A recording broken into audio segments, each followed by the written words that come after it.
السلام علیکم۔ وعلیکم السلام ورحمۃ اللہ، کیا حال ہے؟ خیریت؟ خوش ہو؟ پاکستان بالخصوص اور عام طور پر پوری دنیا میں فساد کیوں ہے؟ اس کا جواب دیں۔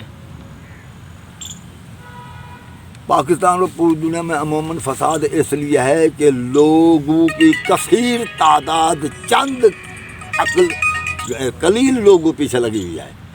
کثرت پوری کثیر تعداد کی آگے جو رہنما ہیں وہ قلیل ہیں، یعنی اکثریت اقلیت کی پیروکار ہے۔